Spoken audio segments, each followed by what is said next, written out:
Chapter 16. More Discovery. While looking into public records about Jeremiah McCreed Johnson, Thomas Wright began to find more leads to help his case, the bulk of which were amongst the Zulshuran Bounty Hunter Guild, United States Federal Bureau of Investigation, and residents of Jeremiah's hometown. But given that Jeremiah had most recently worked for the Zulshuran Bounty Hunter Guild, he thought he should look for evidence there first. So, Thomas bought a plane ticket to Zulshura's capital city and requested a meeting with the legal representative of the guild. March 3rd, 2101, 08:53 hours. Zulshuran Bounty Hunter Guild headquarters. Thomas, thoughts. For such an influential institution in the outer frontier, they sure don't have a nice-looking building, but I guess I shouldn't expect much from early 21st century modernist architecture. Zulshuran legal representative.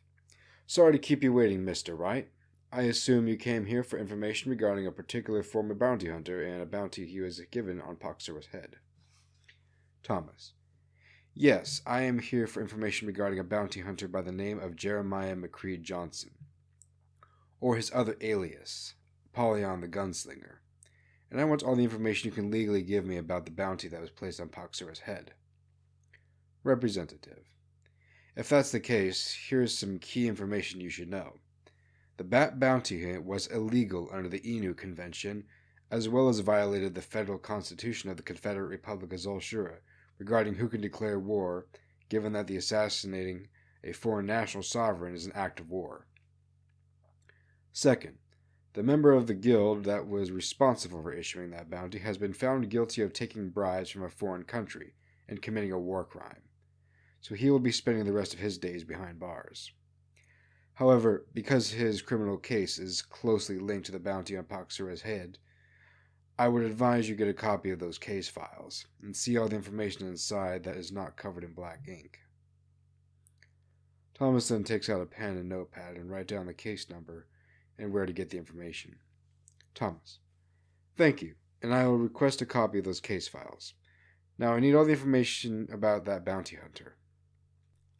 Representative. Oh, him? He's kind of a legend around the guild and a few matching his skill and success. As for his personal life, we don't know much about him. All we know is he starred in one movie being a faithful remake of The Empire of the Moon. That wasn't covered up by 20th century Zulshuran propaganda.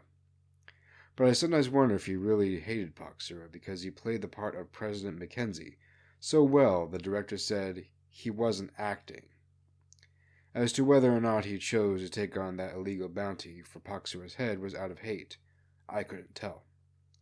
It seems like a lot of work for such a low chance of success, for a hatred that would only exist in the heat of the moment.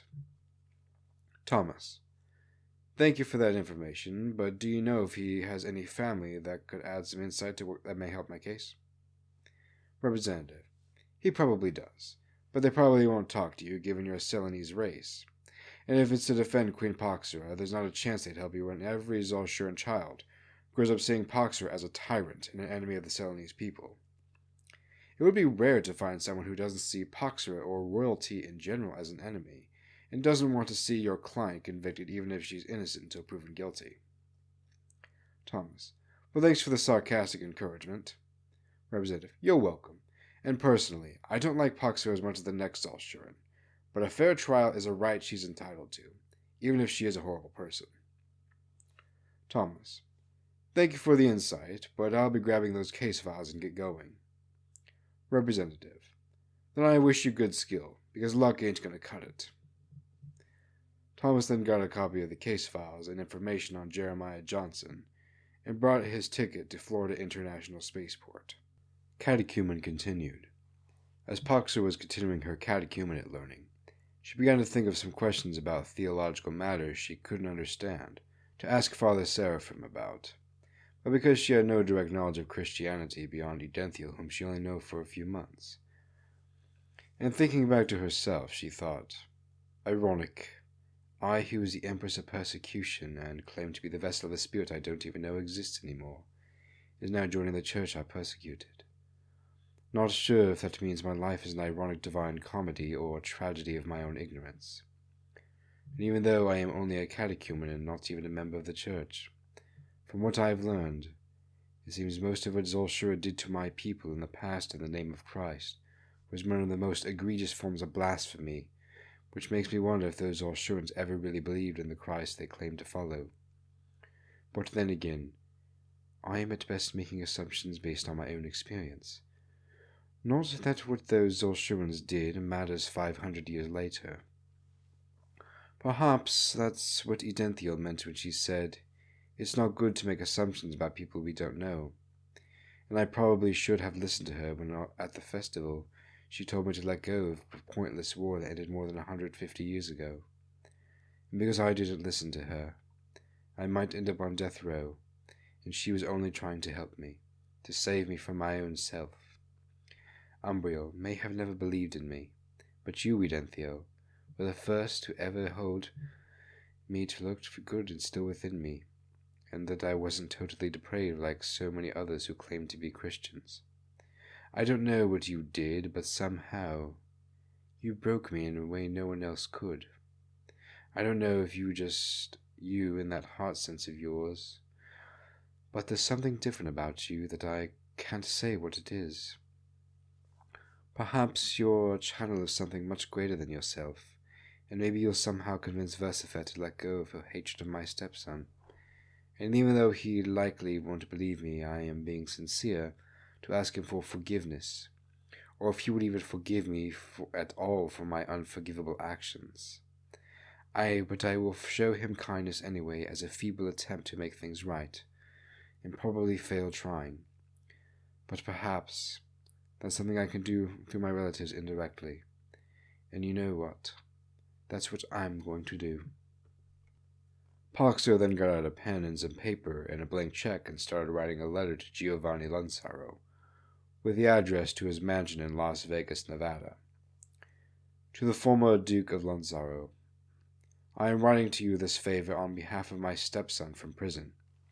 I understand I have not spoken to you since you disowned the royal family, but I remember we used to be close to each other when we were younger.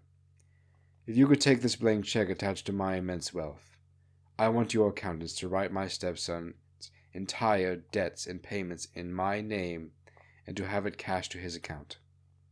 I am asking this on his behalf because I know not when or if I will ever be released from prison or almost killing him, and some other crimes I will probably be convicted of. I should also mention that as a catechumen I am trying to make amends for what I have done, even if that effort is for the most part futile. Please do not deny me this chance to make amends to my stepson and his wife. And if I get convicted guilty and am put to death, I want my stepson to receive some of my inheritance.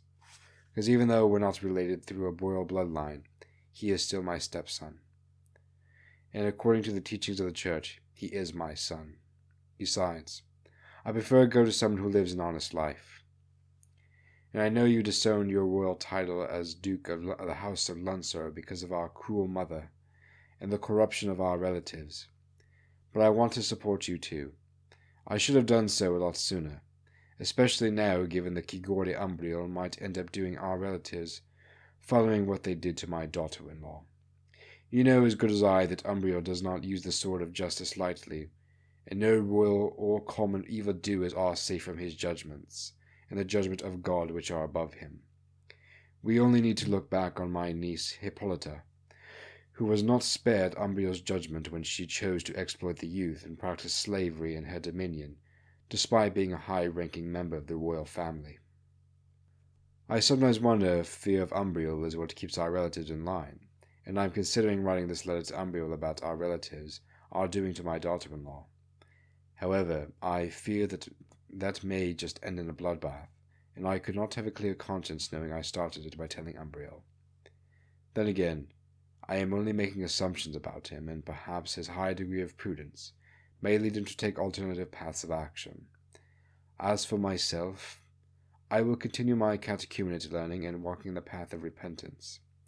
Because of how horrible a life I have lived, it seems the only thing I have left is Christ's mercy to keep me going. Paxsura, the former queen of Lansaro. And when Paxsura had finished writing her letter to her brother in America, she sat in her cell trying to keep her mind busy until Father Seraphim arrived for her further catechumenate learning. and trying to think of something. She remembered she bought an FM radio from the commissary and started listening to FM broadcasts on the channel 88.9 MHz from Marysburg, playing some old-timey music from centuries long gone by. What about elves? While living in a luxurious suite of one of the Lunsar royal family's palaces, Edenthiel looked at her refracted reflection on the stained glass window, overseeing the outside world with an expression of loneliness. And even though she stood in the midst of luxury not even the richest business tycoon could dream of, she stood there thinking, why am I here? Why have you brought me here away from my family, and for what purpose? Was it because of something I did to deserve this, or my husband, or anyone in my family? If so, please have mercy on them and myself.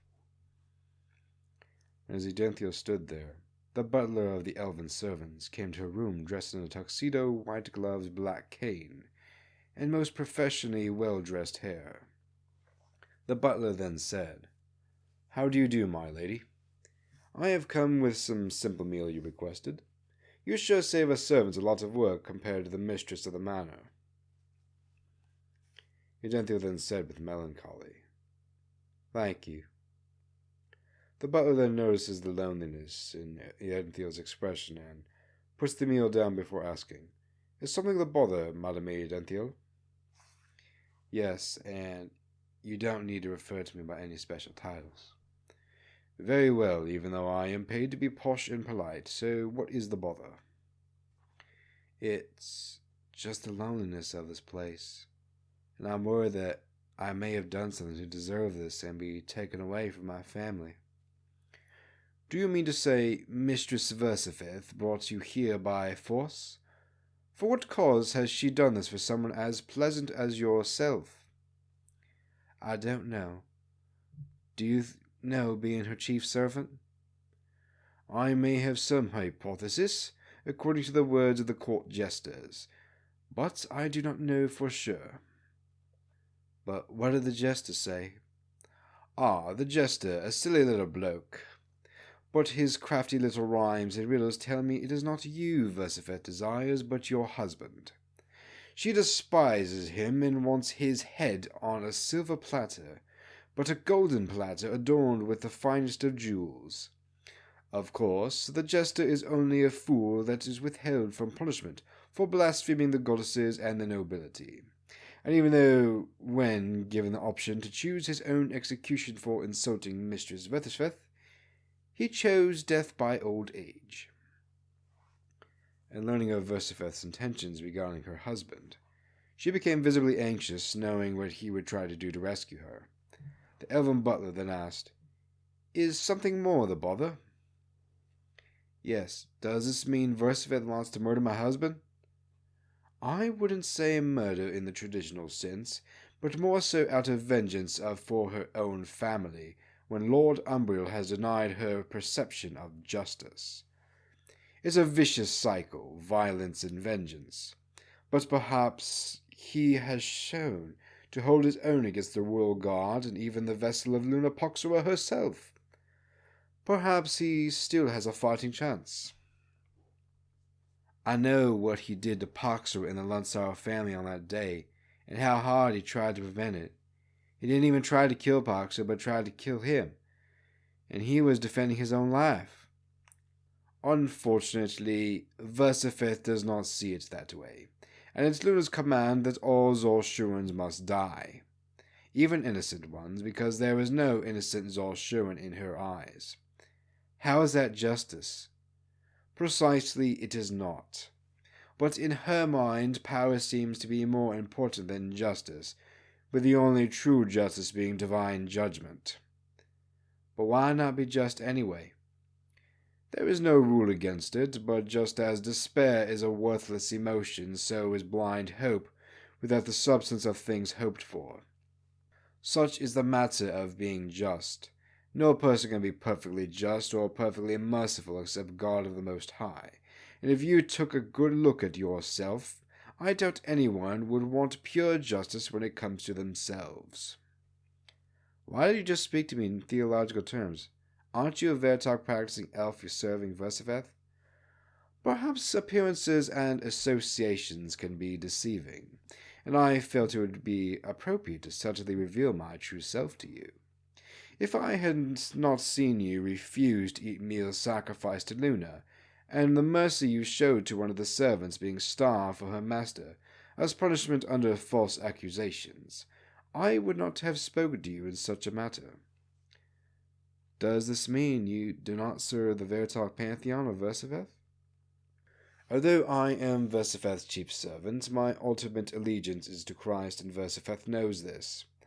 It is why, although she detests the Catholic Church in Euphrasia, she does not detest my service to her palace, and does not hold the same animosity towards me as she would towards Zolshurans and elves of the same faith. And although Versopheth may be a Veritalk practitioner, she merely sees Christ as another god outside the pantheon, but not relevant to the daily lives of the Ceylonese people. But why specifically against the Catholic Church in Euphrasia and Zolshur and not elsewhere? It goes back to her family history centuries ago and the Crusades, which were primarily a Zolshuran endeavor. However, because the Elven Kingdom of Euphrasia and a big role to play in it, and under the blessing of the Archbishops of Euphrasia, Mistress Versopheth blames the Catholic Church in Euphrasia for the ills of her imperfect members. But because of the very effective propaganda throughout the ages and misunderstandings, it is a common belief amongst the Ceylonese people and nobility that Christ is Zolshuran and hates them. Then how can I convince her that we're not to blame for what happened to her family and that my husband was just trying to protect himself? You can most certainly try, but she seems to have already made up her mind. But should you happen to convince her, I may as well consider it so miraculous enough to have you canonized as a saint. Anyway, if you have any further requests for me or any other palace staff or complaints, please notify me as chief over all the servants, or speak to Versopheth herself, should I be absent. As a matter of fact, I'd like to speak to Versopheth myself on my husband's behalf. Then I won't stop you. Edenthiel then left her suite and made her way to Versopheth's chamber. Edenthiel then asked Versopheth, Your Majesty, may we speak about our relationship in private? I don't want the other servants listening in on us. Versopheth then answered, I was wondering when you would come and see me, but I have time for a pleasant commoner such as yourself. Join me on horseback, and we can talk about whatever it is between us, and as we trot through the woods of Luna's consecrated forest. A man of myth and legend. As Jeremiah arrived in the Ceylonese queendom, he couldn't feel the same spirits haunting him as if the spirits of the evil nobility that he slew were haunting him from the pits of hell. And even though he had survived Paxsura's royal guard, this was different. Unlike Paxsura, who had been ruled by her passions and authority, Versopheth was strategic, and in her subtlety, far more deadly. For it was not Luna whom the monsters of the Veritalk mythology feared, but the ancient heroes who served Versopheth, for whom Versopheth Lunsarrow is named. But now the question remains, who is the monster and who is the hero of old? Will the people see him as a great hero who saved them from the corrupt overlords, or like Hector of Troy, who for all his nobility suffered the fate of an unjust people, merely in a war for wealth and fleeting glory? But unlike the Greeks who sought a perishable glory and wealth they could not bring with them, Jeremiah sought better things. For though he could not bring wealth and glory with him, his love for his wife and the Lord could last beyond the shallow grave Versopheth prepared for him. Did you know this? Historical court jesters. Historically, jesters were used to entertain people in a noble house, as well as spy on people while being disguised as entertainment. Such is reflected on how the jester of the palace was able to get information about Versopheth's true motives disguised as comedy. The part about the jester choosing death by old age as a means of execution is a reference to a real historical court jester of Henry VIII, who was sentenced to death for mocking and insulting him, and the jester chose death by old age, which made the king laugh.